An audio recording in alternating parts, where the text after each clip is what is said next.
All right, ladies and gentlemen, for the final time in 2025, for the final time for the UFC as part of the ESPN family, we welcome you to a UFC preview show. Last one of 2025.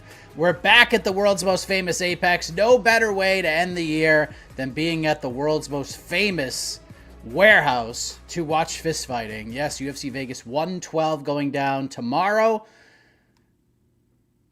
Kind of wish we had that Paramount time slot. Can't lie to you. 10 p.m. main card. We haven't had one of those for a fight night in quite some time, so I guess we can't complain too much. But a very good main event. Brandon Royval versus Manel Kape, who, boy, did he cut it close on the scales today. Last second, literally, buzzer beater, makes weight at 126. We are a go for this pivotal UFC flyweight main event. I am Mike Kape. Joining me to preview this final event of 2025, live from the world's most famous Apex, the event, not my best friend here, live from Canada, that is, Alexandre Pantoja. AK, how we doing? How we feeling? A little nostalgic, my best friend. A little nostalgic. This is the last card of the year. This is the last card on ESPN. This is the end of the ESPN era. And yes, they are going out swinging like one more 10 p.m. Non-pay-per-view main card, which just seems absurd for many reasons, which we'll get into as the card goes on once we break this one down. I'd be amazed if people in the chat, without looking, if you could name 7 out of the 13 fights on this card. I would be shocked. I would honestly be surprised. I don't think I could because I've been looking at the card all day and all week, like taking notes and stuff. So that's not really fair. I probably could, but your average person who might be tuning into this card is essentially going in fairly blind. Even if you can name some of these people, I don't know if you're familiar with them. We've got people who have like making their first or second UFC appearance. We've got some contender series. I think at least one contender series debut, two. I think 2 contender series debuts. So yeah, this is it. This is kind of indicative of how the ESPN era has been, at least the last few years. So what better way to put it? I think, Mike, we've been generous with describing this card. We said it was like dessert to UFC 323. I think that's how we want to phrase it. Dessert seems a little inaccurate, I guess. It's not a sticky sweet treat. It's some sort of post dinner meal for sure. Maybe it's a dessert people don't like. Like what's a dessert that you're not a big fan of? No, I don't think it's a dessert that people don't like. I think it's just like you'll eat it, but it wouldn't be your first choice. Like, shout out to my New Englanders. You'll know what I'm talking about, especially the Massachusetts folk. This UFC Vegas 112 is a hoodsie. It's a hoodsie, which... I'm looking this up right now. Look it up. Do I need my safe search on, Mike? Yeah, no, it's fine. It's fine. It's a hoodsie, which is one of those, like, if you went to a birthday party in Massachusetts as a little kid, you had cake and then you were given a hoodsie with probably a little wooden spoon. It's those little ice creams. It's half vanilla, half chocolate. It's probably not even real ice cream. You just pop the top off. You're like, all right, I know what I'm getting, but I'll still eat it. That's what this is. This is the hoodsie of UFC Apex events, which is fine. Which is totally fine because the main event is great. There are some interesting storylines heading into this event. I really like the co-main event. It's terrific matchmaking. We have some weird card placement, to be honest. Yeah. Like, we have Yaroslav Amosov fighting Neil Magny on the prelims. We have Gillian Robertson, who might be, who quite possibly could be fighting for a title shot, buried on the prelims. It's just kind of a weird setup overall. But that is just kind of a wacky way to say goodbye to the ESPN era, AK. So, AK, Fun fact. Do you remember, maybe a little trivia here, do you remember the first main event for the UFC on ESPN era? Should we tease, by the way, Mike, that you and I were involved in the show? We don't need to say. We were involved in the show recently, which will air within the next week, which required this kind of trivia knowledge. And I was horrible at it. I am horrible at naming, at tying fighters and fights to events. You're saying the first one of the ESPN What was era? the first main event of the UFC on ESPN? Boy, I'm definitely gonna need hints. Well, this was supposed to be a big deal though. So this will be a meaningful fight. Was not Cejudo and Dillashaw. That was what, ABC. That was the first one. But was that ABC or that was the first ESPN era? That was ESPN Plus. UFC on ESPN Plus 1, which took place January 19th, 2019. Henry Cejudo versus TJ Dillashaw. Damn. Was the first. Where was this when I needed it, Mike? ESPN Plus. Where was this when I needed it? Yes.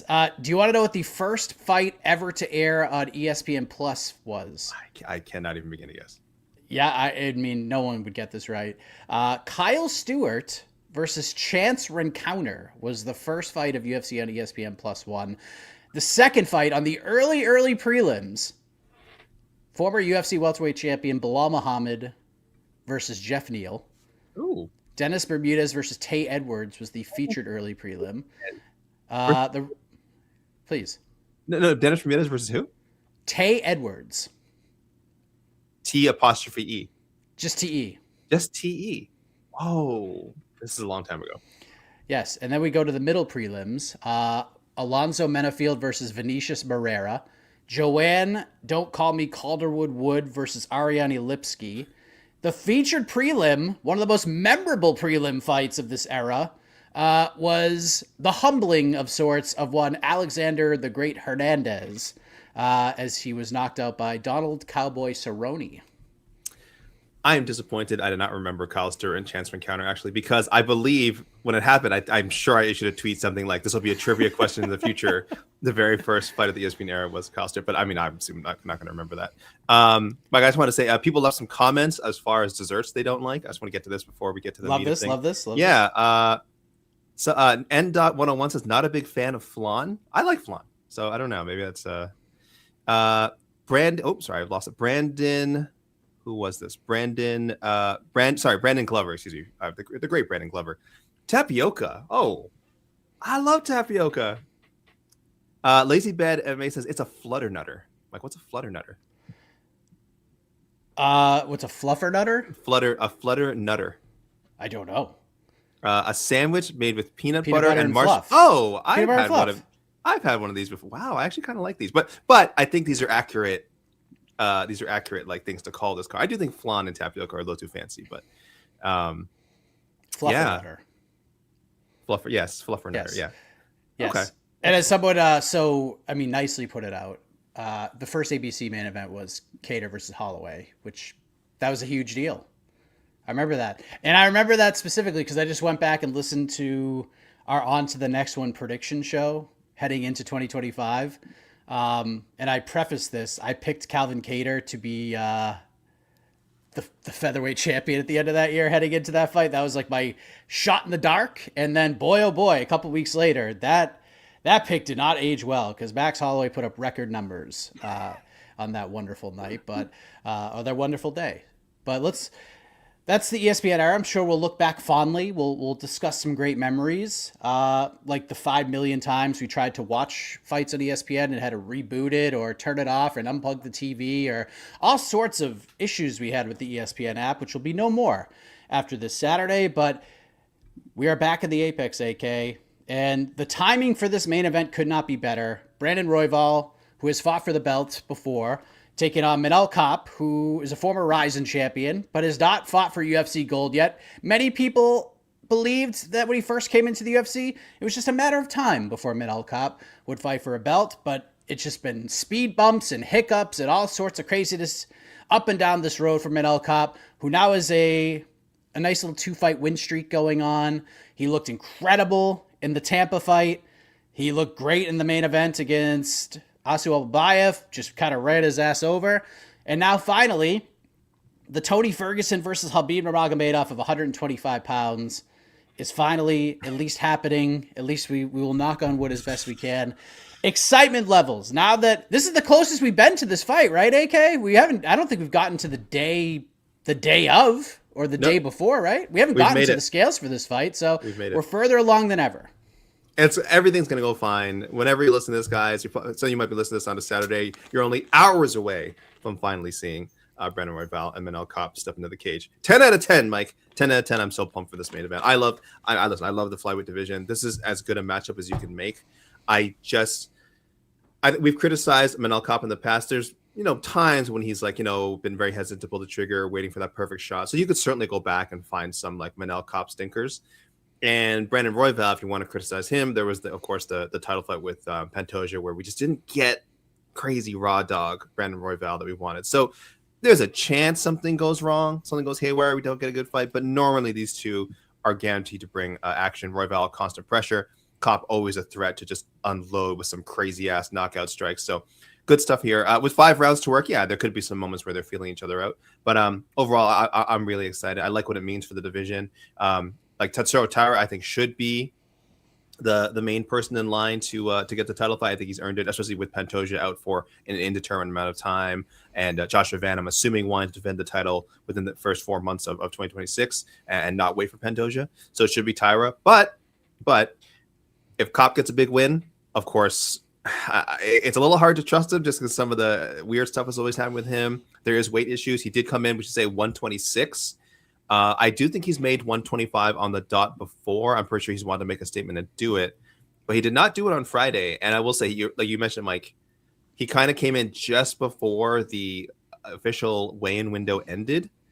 And he didn't look like amazing. Like, I don't think he ever looks amazing cutting weight, but he definitely looked like he needed every second that they gave him. I'm just looking here. He was 126 for the Amabayev fight, 125 for Bruno Silva. So he's done it. He's been able to do it before. So, yeah, big stakes for Manel Kape and for Royval as well, just to stay in the mix. Very unlikely they would, of course, give him the Joshua Van rematch right away. But the first fight was a banger, so he certainly would be on the list if he put on a good performance against Kape. He's option like D or E. But listen, the UFC, they need title fights. They always want to have title fights. If Joshua Van's ready to fight, timing doesn't work out with other contenders, they'll just say, yeah, screw it. He had a great battle with Joshua Van, one of the best. With Brandon Royval, excuse me, one of the best fights of 2025. Let's run it back in 2026. So way more on the line for Kape, but I mean, Royval has plenty of motivation as well. Yeah, I mean, if he wants to stay in the mix, he's got to win, right? I mean, he's gotten shots at the belt before. This is kind of a must win, but I mean, if he does win, yeah, he's not getting the title fight, but his dream fight right now, he told me, was he wants to fight Kyoji in Japan. Like, that's what he wants. He wants to go over there and fight him. He told me this like right when the announcement came that he was signed. So, dude, that's such a sick fight. So, I mean, that is possible because Kyoji is not getting a title shot now that Pantoja doesn't have the belt. If Pants went in there and beat Van, sure, it makes all the sense in the world to do that fight. There's a story, the teammate element, all of that. But with Van winning, doesn't really make much sense to beat Tagir Lumbekov and just get a title shot when 1, Pantoja's there, 2, Taira's there, and 3, if Kape goes out there and wins, that's a nice, fun, fresh matchup as well. So I really like this fight. I'm stunned because I haven't looked at the betting odds until literally 2 seconds ago. Have you seen them? I haven't taken it. I'm not planning to bet on this card, so I have not taken a good look at the odds. But if you had to guess, what do you think they are? Oh no, I should say I did see. I think I glanced. I saw Royval is a sizable underdog. He's a huge underdog. Yes. Manel Kape minus 300. The comeback on Brandon Royval is plus 235. I'm very surprised by that. I expected Kape to be the favorite, maybe like a minus 200 at most, but seeing him at minus 300, I was a bit surprised by that one, AK. What say you? Yeah, I don't know. I guess that's how people view Royval. I think he is considered to be more of like a bridesmaid fighter, as it were, to put it in a weird way. And Kape, there's just so much faith in him. It's like you said, Mike, from the beginning. I know there's certainly people on our staff when, the great EKC Lion was with us. He's still alive, by the way. I don't know why it sounds so grim. Such a grim way to put it. He's still alive. Good, great stuff over with Uncrown. But when Casey was on our staff, he was one of the people just pushing Kape is going to be a future UFC champion. He's been doing it for years. Never got off the bandwagon. At no point did Casey lose faith. So I think, and I would like to see Kape's history of betting. I imagine he's been favored in a lot of his matchups, and you can understand why. Like when the guy is at his best, he looks so good. He's one of the most consistent finishers at flyweight. Like I said, there's been a few stinkers in there, but if you were to ask, pick 3 flyweights who are like the best, could actually qualify as knockout artists in that weight class, you could not leave Kape off the list. You maybe could find some other names, but any list without Kape just would not be legitimate. Like you can't name 3 flyweights who have more like punching power, more ability to unleash like a one kill strike thing, right? So yeah, I am still surprised because I have a lot of respect for Brandon Royval. I think he's such a tough out. But the way gambling works, do I think this will get people to put money on Brandon, which is maybe what they want? Yeah, that's probably the idea, right? I think they're trying to get action on Brandon, and if it doesn't go Brandon's way, as usual, Vegas will be laughing all the way to the bank. Thoughts on if this fight goes long? Because people think if Kape's going to win. I mean, and Royval is tough to finish, man. Like, he's very, very tough. I mean, you can submit him. He's just such a wild card. You just never know.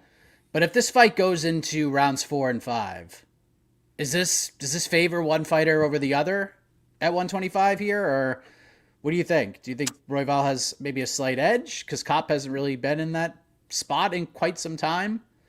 Royval's only knockout loss was that he got injured, right? Wasn't it the Brandon Moreno? And he kind of like messed up his shoulder, Yeah. right? I mean, a legitimate TKO certainly, but right, that's it. He's never been like just cold knocked out. The first time for everything, and when you have as much mileage as he does, and when you're facing someone as dangerous as Kape, you certainly can't rule it out. But an early finish would surprise me. So yeah, if it does extend into the later rounds, I'm trying to remember Kape's history of like winning decisions. He's pretty like helter skelter. I just like there is. We have to keep mentioning it. There is that fear that some rounds he just doesn't do enough. He's happy to just lose a round if it means like collecting data, if it means kind of like landing a few pot shots here and there, or like threatening with a knockout blow. I hope that doesn't happen because Royval, the way he comes forward, should give Kape plenty of opportunities to open up. So it's not like the Makayev fight where like, both guys were just talked a big game and just didn't seem interested in pushing the offense. It was just so dreadful. Royval will push the offense. He'll have a lot of respect for Kape, as he should, but he will push the pace. He will come forward. That's what the man does. So I hope Manel is up for it. Will that slow him down the later rounds, trying to keep up with Royval's pace? I don't know. I think Kape, he hasn't gone to a fast third round, has he? Wow, never in his career. But I just don't have. Oh, sorry, way early. I see one fight. Yeah. But I don't know. I've just weirdly, I think he's very good at conserving energy. I just don't consider him as a guy who's going to just kind of blow his gas tank, going for a finish that's not there. I think that's one of his strengths is his finishing instincts. So yeah, if you're leaning towards Kape and you see it go past the third round, I wouldn't be concerned. I wouldn't be like panicking if it ended up going the distance. Really interesting fight. Yeah, Royval, the only times he were stopped, back-to-back fights. Back-to-back. The Moreno one was kind of weird, and then got submitted by the second greatest flyweight of all time in Alexandre Pantoja. So not too shabby, but will it be the third time? We shall find out tomorrow. Like I said, I'm very excited for this main event. Like we said, according to our friends at FanDuel, Manel Kape, the minus 300 favorite. The comeback on Brandon Royval, your favorite nickname in all of them, AK. Raw Dog, plus 235. What is the official AK pick? Damn. Normally I'm like halfway through my picks before we do these shows. It gives me an idea of what I'm going to say. So I haven't laid it out. I'm going to lean Kape. I'm going to go Kape. My heart says Royval, but I think at this stage with Kape, after coming off his last two performances, yes, against competition that I would say, is not as good as Brandon Royval, but those were good fighters. Like, I'm a big Bulldog Silva guy. I think I actually picked him to beat Kape. I might have picked Amabayev. I might have picked against Kape both times. So, Manel, if you're out there, this might be a bad thing because this time I am picking you. I am on your side. I do think the best version of you beats the best version of Royval right now, whether that is a thrilling 5-round decision or if again, becoming just the second person to knock him out and possibly the first one to straight up like cold him. That would be freaking amazing. So let's go with the ESPN era ending with just like a huge bang, Mike, and Kape taking Royval out in round 3. Kind of with you. Kind of with you. I just don't like at this point in Royval's career with what he needs to accomplish to get back to a title fight. I don't think he could be patient. I don't think he could be that dude that, just goes with a game plan and just like moseys on to a decision just to fight smart. I just don't see that coming. I think Royval's going to be an absolute maniac like always. And he's still very good. But Manel Kape hits super duper hard. And I kind of think it's his time, man. I think like he's gone through all the adversity. He's gone through all the bad luck. He appears to be as healthy as he's ever been. And if we are to take what he did this past December and kind of parlay that into another December fight, if we get that dude who fought Bruno Silva, I know it's Bruno Silva, but he's proved that he's not as bad as some of the losses because of the competition he's had. I think Kape could have a really, really good night here. So I say Kape gets a finish. I don't know what round, but I do think Kape gets it done inside of the first 15 minutes of this fight.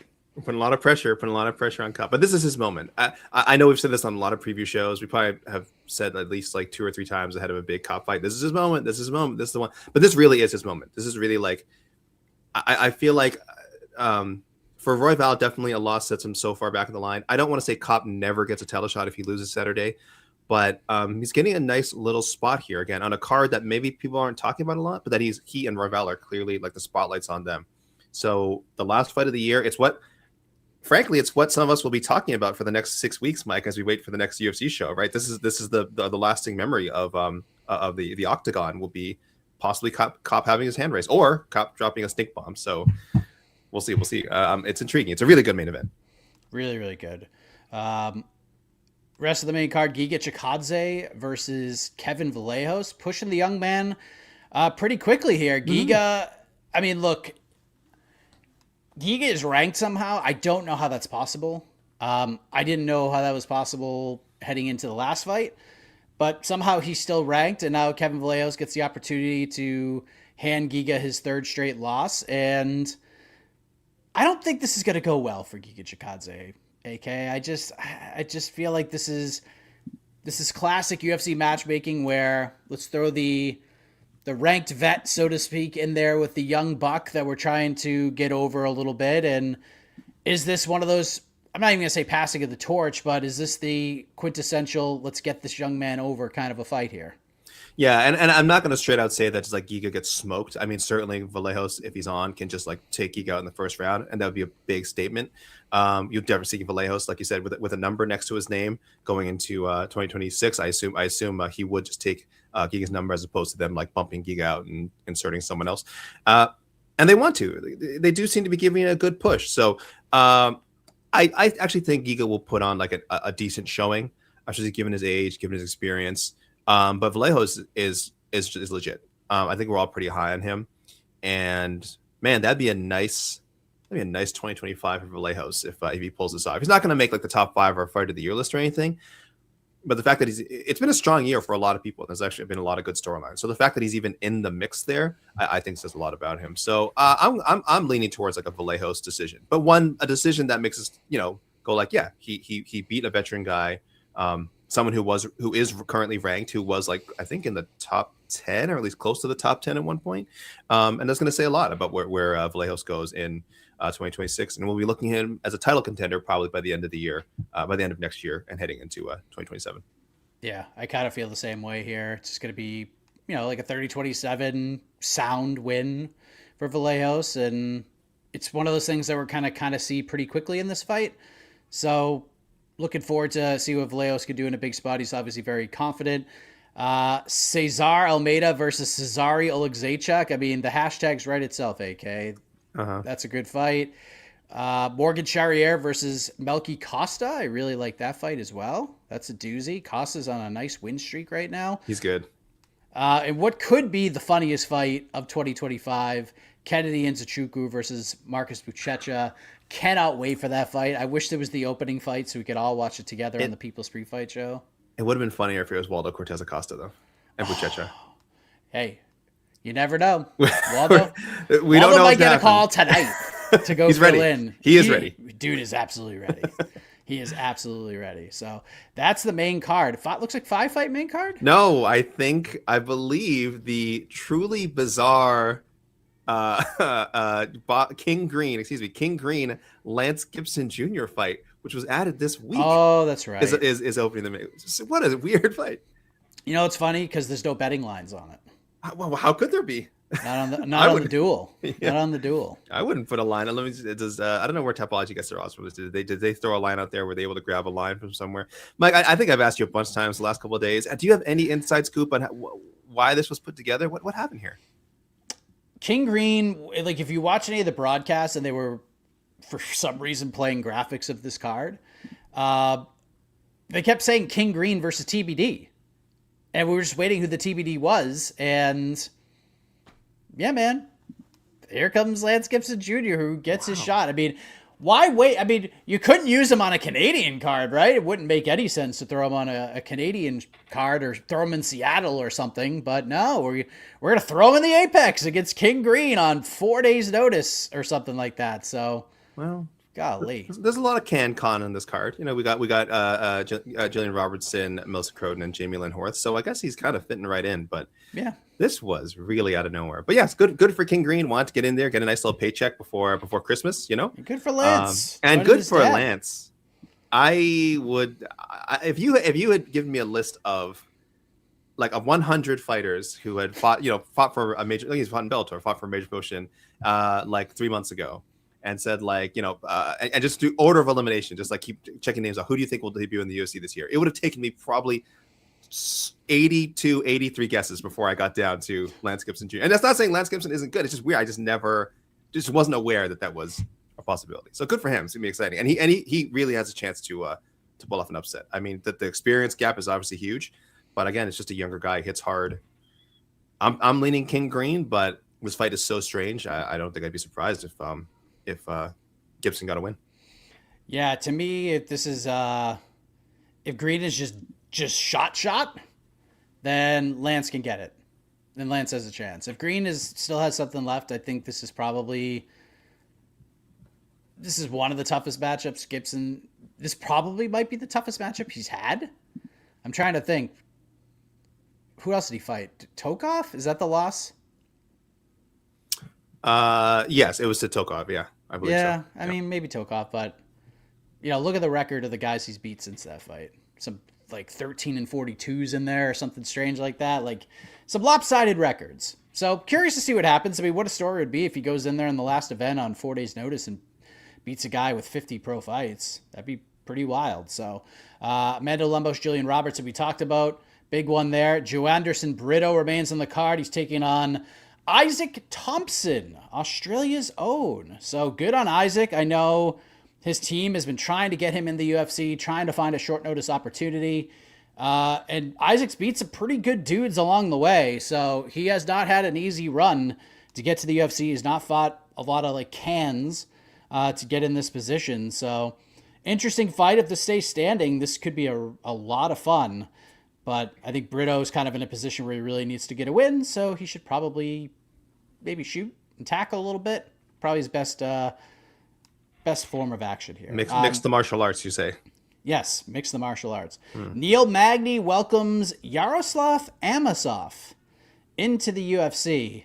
I have one bet on this entire card, AK, and it is on Neil Magny. Oh, I thought you were just going to say take the over. You're just going over. I'm betting on Neil Magny. Amosov is good. He is a good fighter. Has ranked potential, certainly. He should not be a minus 420 favorite in this fight. Minus 420? Yeah. I got Neil Magny. Disrespect. I saw Neil Magny the other day at plus 325, and I took it. Like, Amosov was not long ago knocked out by Jason Jackson. He got wrecked by Jason Jackson. And in fairness, Jason Jackson would also be a heavy favorite over Neil Magny, I think. Probably. Right? So I guess there's some element of respect for these sort of Bellator stand-out guys, which is interesting. I also think, they're going to go for bettors who don't know who either these guys are. They see this nice 28-1 record. People who are like, oh, Bellator. I remember Bellator. This guy was a champion of Bellator. That sounds pretty good. That sounds like an easy bet. So, maybe it's lined the right way, but that is incredibly disrespectful for Neil Magny, who, by the way, is now tied, when he steps in the cage Saturday, tied for fourth most UFC appearances, 27. So UFC appearance 27, well behind Donald Cerrone, Andre Arlovsky, and Jim Miller. But still incredibly impressive. Gosh, this guy keeps chugging away and should be on the main card. The disrespect, put him on the main card. To both of these guys, to both of them. And I probably would have bumped down Cesari. Like, I get it. They think that fight's going to end in a knockout. That's what you want in the main card. Fine, I understand. Melky Morgan Chanier is a really great fight. But I mean, just from a name perspective, I do feel like you could have gone Magny and Amosov. Could have maybe chucked the heavyweight card on the prelims, perhaps? They would never. Well, they have four heavyweight fights. No, three heavyweight fights this card. They were going to put one on there on the main card, Mike. There's no way they would have had three heavyweight fights and not put one on the main card. So I guess that was unavoidable. I think they're still invested in Buchecha too, who should score a fast submission. but I don't know anymore.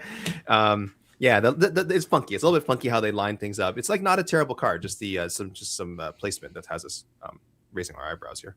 And if you love heavyweight MMA, as AK said, we got some more for you. Sean Sharaf versus Steven Asplund. We have Luana Santos versus Melissa Croden. That's an interesting fight. I'm really looking forward to that one. A bantamweight finisher, Mike. Have you heard a women's bantamweight finisher? Have you heard of these? It's common, AK. There is one, apparently. Alan Fry versus Guillermo Pat on this card, and then it all opens up with women's flyweight action. Teresa Bleda versus Canada's own Jamie Lynn Horth. Yes. That is UFC Vegas 112. 13 delightful fights. Teresa Bleda has been, I did not realize this, 900 plus days since her last fight. We have not seen you. If you've been missing Teresa Bleda in your life, yes, you are. There's a reason for that. She has not fought in a very, very, very long time. Oh my God. Yeah, you're right. Weird, right? Because she did have fights booked. In between there, and for whatever reasons, I don't know if it's injury, some health thing, maybe just wasn't able to make fights. I don't know. So she has been booked. So that's why I think it was so strange to me that I was like, oh yeah, she actually hasn't fought in so long. Mike, how many? Just at a glance, 13 fights. Over under 8.5 fights going over 1.5 rounds or 2.5 rounds, including the main event, whatever. Going halfway through a fight. Over under how many are going over the halfway mark? A lot of heavyweights and a lot of women's fights on here. 2, okay, 3, 4. Ooh. I'll say 5. 6, 7, 8. 8.5's the number. 8.5. I think I lined it perfectly. 9. Oh. 10. 10. Yeah, we're over. 10 out of the 13. 10. You think 10 out of the 13 fights are going the distance? Are going over 1.5. Over 1.5. Excuse me. Over 1.5. Golly me. Wow. Yeah. Oh wow. 10 are gonna. Says a lot of like second, third round finish potential. Okay. So you do think we'll get some finishes though, just not no one's smoking a lot of people in the first round. Wow, over. Okay, people, gamblers out there, if that's your thing, if you like betting overs, which is a very fun thing to do, I would say bet them individually, guys. I would say don't parlay the overs. I would say just bet. I might just do that because that's so fun. I don't know. There's a lot. Again, I'll be honest. I don't know a lot about Steven Asplund. I don't know a lot about Alan Fry, Guillermo Pat, Sean Sharaf. We've at least seen fight once in the UFC, but I still don't know a lot about him. So maybe those are heavyweight fights that will like end in the first round. I just have we don't need to go like deliberate this whole thing, but we've said this a lot about heavyweight recently. Like there's just been a lot of guys who aren't particularly great finishers. Like the whole myth of, well, it's heavyweight, anything can happen. Anyone can knock anyone out. That's actually not true these days. Like these guys they're inexperienced. I'm not hating on them. They are inexperienced. These are guys with 4-0, 5-0, 6-0 records. So why do we put such high expectations on them? But yeah, I don't know. I could be way out of base on this. Like I think at least 2 of those heavyweight fights go over. But I could be way off. Maybe they all end in the first round. That'd be nice. That'd be fun as a fan to see. I'll tell you that. That'd be great. All right, let's go to the peeps. Got a couple super chats. Lazy Bed asks, why were face-offs directly after weigh-ins? They usually are. Unless someone misses weight and they're trying to figure out some stuff like contractually, or if a fighter missed and has the extra hour. Yeah. But typically, like especially the Apex cards, it's bang bang. Yeah, Apex. There's no ceremonial weigh-ins later, right, guys? So it's just as soon as they can clear the scale, and as long as everyone made it in. Like again, Kape made it in right at the end of the hour. So like, okay, cool. Pull the scale away, clear the stage, face them off. I think maybe it happened a little bit quicker than usual today. Maybe they were just more organized. I don't know, or people just were in a hurry and wanted to get the hell out of there. But yeah, that's normal for Vegas cards. Is within like 30 minutes after the official weigh-ins, they'll face them off. Yeah. RS40, can Magny do it again? The old vet always getting the hard yards. Also, I saw the top 30 under 30 and Oralby was not there. What do you think? We talked about this on BTL yesterday. Okay, I didn't see that segment, Mike. Where's this list? I need to see who's on it before I say, oh, well, Oralby definitely should have been on it. All right, I will read them off. Okay. I saw some kerfuffle, but okay. Number 1, Ilya Taporia. Yeah. Number 2, Dakota Ditcheva. Sure, a little high, but yeah, sure, of course. You have to mention. I don't mind her at number 2. I don't know. I don't mind her there. There are some things I do have a problem with. Josh Van at number 3. Is this in order? Did this is in order? Okay, this so maybe we should go to the bottom because I do want to, because I want to say whose spot could Oralby take, I think is what we want to say here. Okay. By the way, Natty Ice ranked higher than Armin Sarukian. Love Natty Ice. Oh, that's right. But that's just ridiculous. Armin was not in the top 10, right? Armin was number 10. Number 10. Okay. Pretty wild. Only one spot ahead of Aaron Blanchfield. So, I'm okay with not having. There's some wild cards in here, so I'm looking at this. Okay, would you have Oralby over? I'm just throwing names out. Like Quillen Salkilled, Jimmy Suss is on there, maybe Jasmine Lucindo, but I think there's an argument to put all those guys above him. I think if he had fought, I just need to see him more at welterweight. Like I just think welterweight is where he belongs, and I hope he is. I don't remember what he said after his last fight. I assume the plan is to stay at 170.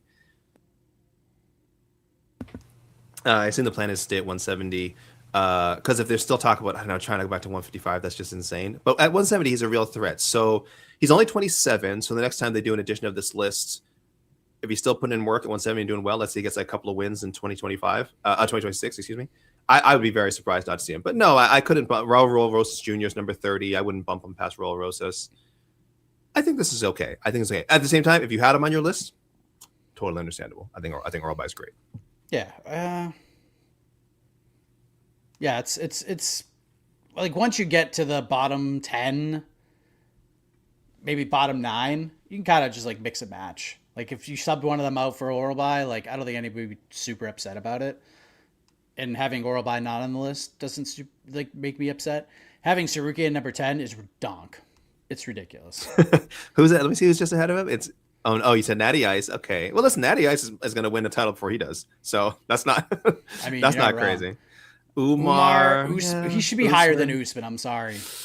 I would probably put him higher than Usman. I would put him higher than Gary too. I would put him higher than Gary. Yeah. So I think like 6 or 7 is the lowest I would go. Damn. I'd put him higher. Like I'd put him higher than Morales. I wouldn't right now.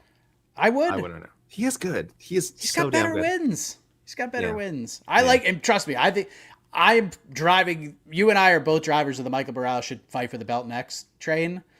But apparently, at least what he's telling people is he's fighting at the White House against Jack Della Maddalena. I don't know how true that is, but that's apparently what he's telling people. So we shall see how that all works out. But yeah, the bottom end of it, I didn't have a real like super big issue with any of that stuff. So, Biva, what worries me is Amosov being out for so long after being whipped by Jackson. Maybe the UFC matchmakers have lost faith in the Bellator guys. I think this is perfect matchmaking. This is exactly what you do with a guy like Amosov. You throw him in there with a wily veteran who has the most wins in the history of the division and has fought everybody and he's been the litmus test for the top 15, top 20 for this division forever and ever. So you can't throw him in there with, a super top ranked guy right now because, you're kind of introducing this guy to people. If he goes in there and like has a really good win over Neil Magny, like that means something. If you go out there and you style and dominate Neil Magny, like that's very good. Usually that means good things for your career. So I think the matchmaking is great. On both sides, honestly. Like this is really good stuff. So I don't know if it's the matchmakers losing faith in the Bellator guys, but more so, let's tamper our expectations a little bit. Like let's not throw Patricio Pitbull in there with Yair Rodriguez. Let's not throw Patchy Mix in there with Mario Batista. Let's not throw Aaron Pico in there with Lerone Murphy. Maybe should have given Aaron Pico William Gomi, right? Or Patricio Pitbull, someone ranked a little, Danny Gay right off the bat. You know what I mean? They figured it out afterwards, but I think it's just kind of like, all right, let's throw him in there with the tested commodity, but let's not throw him in there with somebody ranked too highly. So yeah. I like it. Outside of the card placement, this was spot on.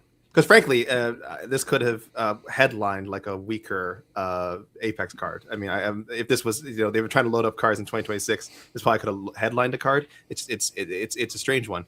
But yeah, I wouldn't shovel the dirt on Magny yet. This is perfect matchmaking. I don't think it should be viewed as just him like, oh, they're just going to roll him over. But if that's the case, great. Then Amosov will look much better than some of his Bellator compatriots have. I kind of buried the lead at the beginning, talking about this fight, Mike, talking about how many appearances Magny has. If he wins on Saturday, he'll become just the second fighter to win 25 UFC fights, of course, behind Jim Miller. That sounds kind of crazy, doesn't it? Miller is the leader with 27, an absurd number. Magny will have 25 wins. And pretty strong.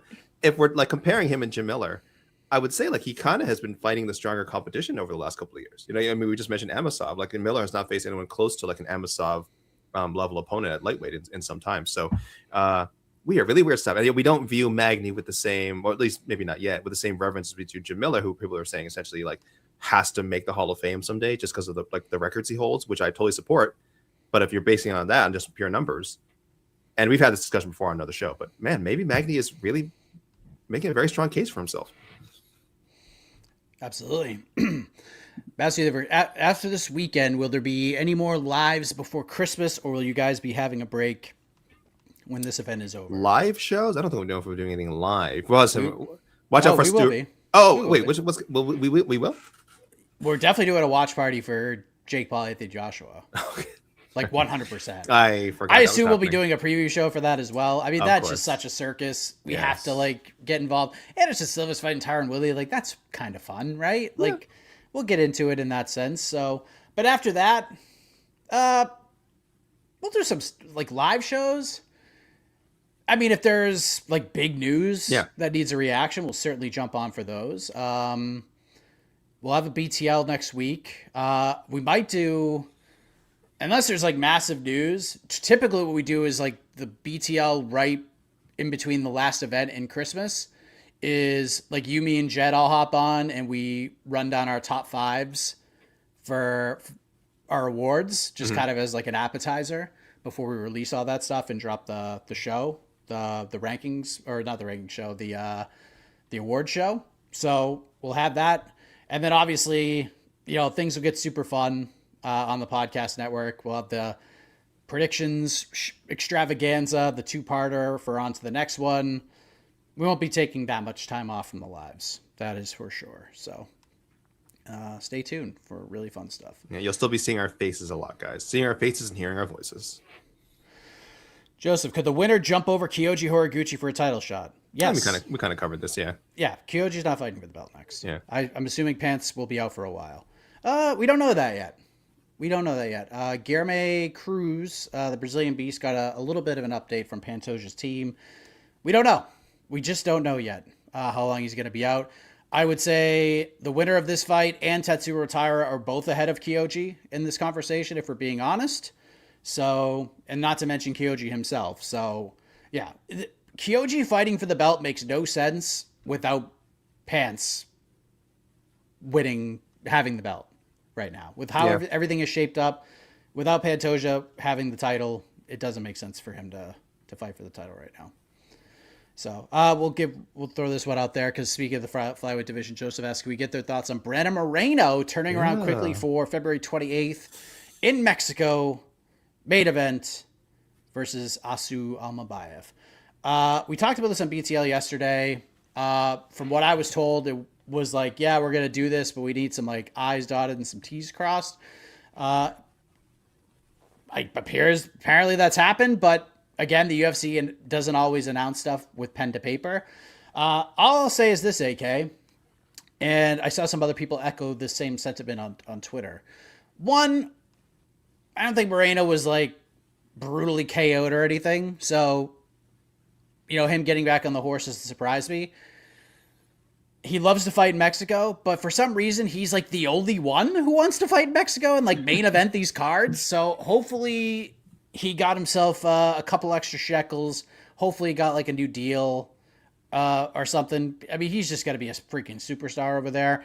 And I mean, he's fighting Asu Almabayev, AK, who, I mean, he's not going to gain a whole lot from this fight. So yeah, interesting matchmaking, but Brandon Moreno kind of had to be in the main event without Diego Lopez or any of these guys really available that could take that spot. So Almabayev is the more surprising name than Moreno, I think. Yeah, I always worry a little bit about like a fighter who's has as much mileage as Brandon Moreno has, like just jumping back in there. Clearly, of course, to wash out the disappointing taste of the Tyra fight. But yeah, this is about as ideal a situation as you can get. Mike, he's fighting in Mexico. He didn't take he got hurt in the Tyra fight, but he didn't take like a crazy amount of damage, relatively speaking to this insane profession they do. He's gonna be a big favorite. I don't know if there's a line yet. It's got to be at least minus 350, something like that. He's going to be very heavily favored going to that fight. I'm sure. Easy Ray, what do you guys think is the special matchup or special thing for Ngannou organized by PFL's John Martin? Yes, John Martin spoke to our own David Martin and said they have something very special planned for Francis.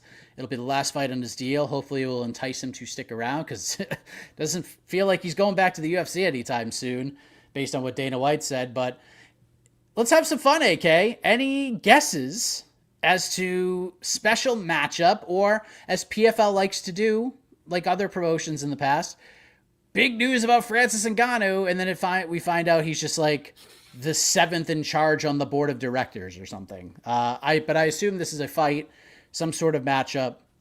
Who could it be, AK? Who could it be? It almost definitely will not be the winner of the Saturday's PFL Europe event, PFL Lyon, unfortunately. Just because of its Henan Fajeda, obviously you don't run that one back. Nemkov would be interesting. I don't know. That fight could get real bad. For Francis? Just for all of us. Oh, it just stink. It could just be like tackle, sit kind of stuff. Yeah, so they won't run back for Heda. Nemkov, there's some juice there, I guess. I'll just steal the idea. I know a lot of people are saying, Francis and Rico, I think would be really fun. Be very strange. I think it'd be more fun with like a custom rules type thing because sure, Francis would would be happily stand and bang with him, but also it's Rico Verhoeven. Maybe you don't want to do that. And we've seen Francis not afraid to go to the ground sometimes when he has to. So I don't know if that's the matchup they want to do either. Me, if it was up to me, I would just love to see the Phil DeFries fight happen. I know it won't. I've heard nothing of co-promotion with KSW, so I don't think it's going to happen. But that's the kind of big fight that Phil DeFries deserves. He's just been grinding away in KSW, beating good fighters. But I don't think it's a stretch to say fighters that don't have a lot of global cachet. I don't think his opponents are super well known.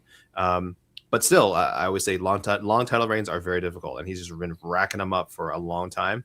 And it'd be so nice to put an exclamation point on it.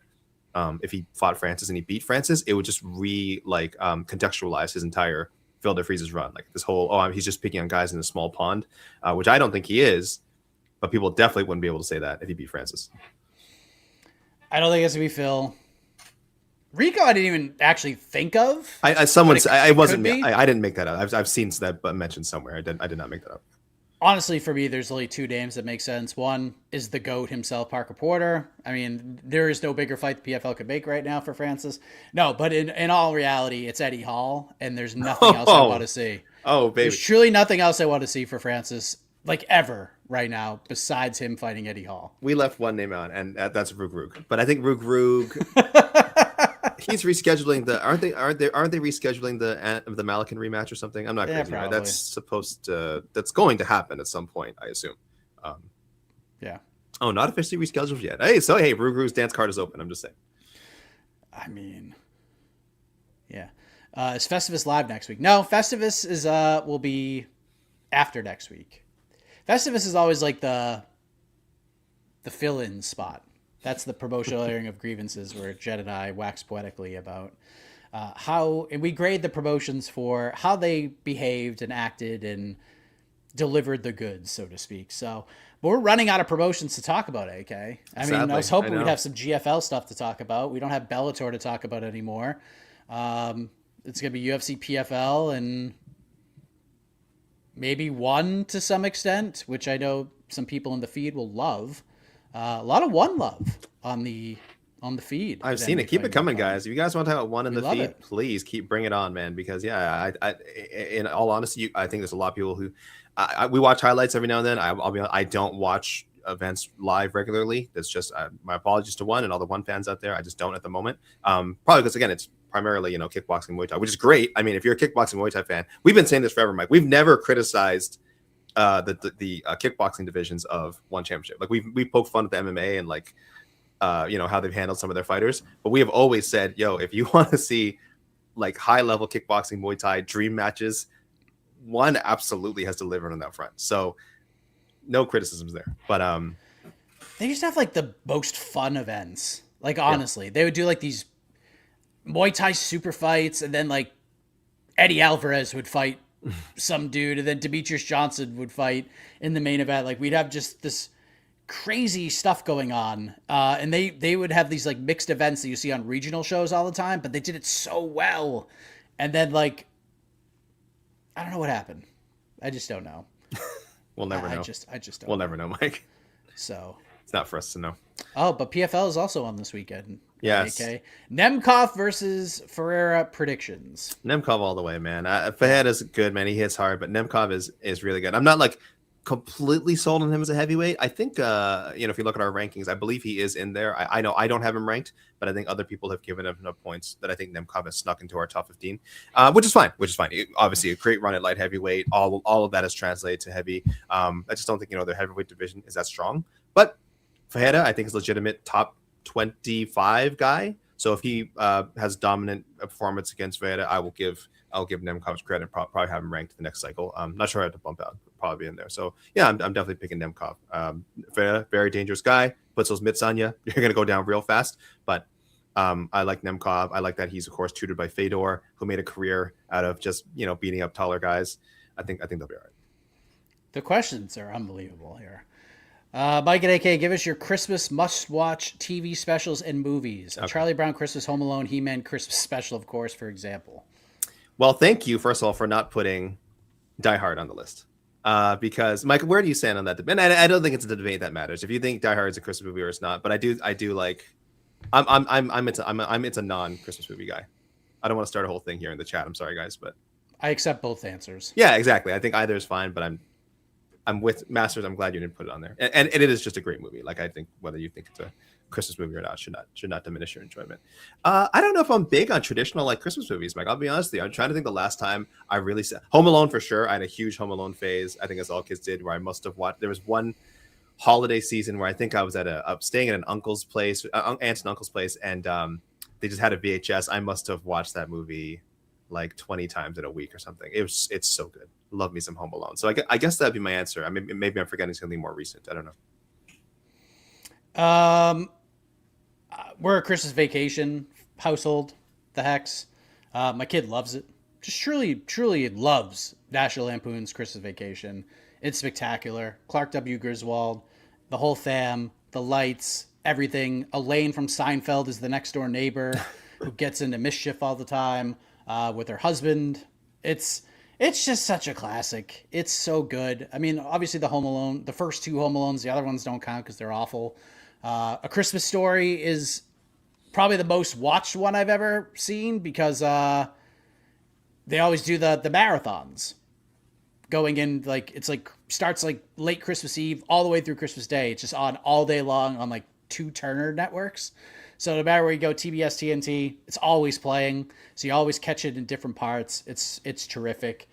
There's so many good ones. Jingle All the Way, someone mentioned. Christmas with the Cranks is a good one. Santa Claus with Tim Allen is a good time. I mean, there's just so many. Bad Santa? Bad Santa's Billy Bob Thornton? Dude. Oh my God, it's hilarious. That is just a spectacular film. The worst Christmas movie of all time is Fred Claus with Vince Vaughn. What a piece of shit. What a piece of garbo that one is. Elf too. Elf is very excellent. So fun. Elf is excellent. Polar Express is excellent. Yeah, but dude, Fred Claus, what a friggin' wreck. Damn you, Vince Vaughn. Damn you. It's so terrible. Ugh, it's so bad. I love seeing all the holiday films. Yeah, a lot of good mentions. A lot of good shouts in here, guys. Yeah, love it. Shout out Cleveland. Bumpuses! Sons of bitches! I love that movie. Oh, you know what? No one shouted out? Scrooged. Oh, Scrooged! That's a great one. I love Scrooged. That is an under the radar one. I watched that one again last year, and I was like, "Damn, this is a good movie." It's so dark at times too. You're like, oh wait, we don't really make weird kind of super dark comedies like this anymore. Like not like as in dark humor, but like the tone is so dark and kind of scary at times. But yeah, I really like Scrooged. That's a great one. I totally forgot about that. That's a great one. Then you got like, yeah, the original Frosty, the old Grinch, Charlie Brown's, the old Rudolph's, the clay ones, spectacular stuff. Christmas movie. No, what actually Adam Sandler wasn't a Christmas movie. It was more of a Hanukkah movie. Yeah. 8 Crazy Nights. 8 Crazy Nights. Yeah, it's the a cartoon, technical foul. Yep. The animated one. Yeah. I really like that one. That's a great shout. 8 Crazy Nights is a good one. Yeah. Well done, everybody. Well done. Yeah. You guys are gonna have time to catch up, guys. No UFC. We do have, like you said, Paul, and of course Jake versus Joshua next Saturday. But UFC, no. And there's other promotions, guys. Ryzen, of course, gonna have a year-end show. Oh Don't forget that. What I'm forgetting. I think does Octagon still have a show coming up? I know we have Misfits Boxing the same weekend as Jake versus Joshua. So there's fights happening, guys. But otherwise, and for you, as far as UFC goes, yeah, we got ourselves a little break here. Yes.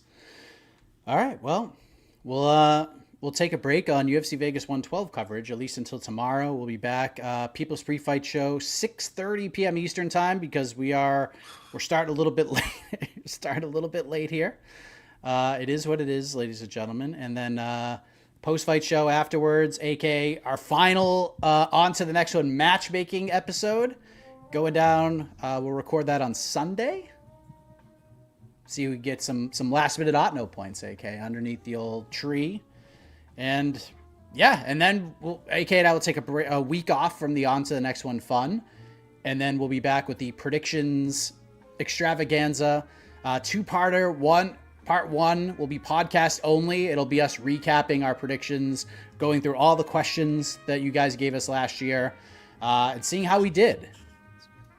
And then, and it was fun. I went back and listened to it today and got all the answers. It's a great time.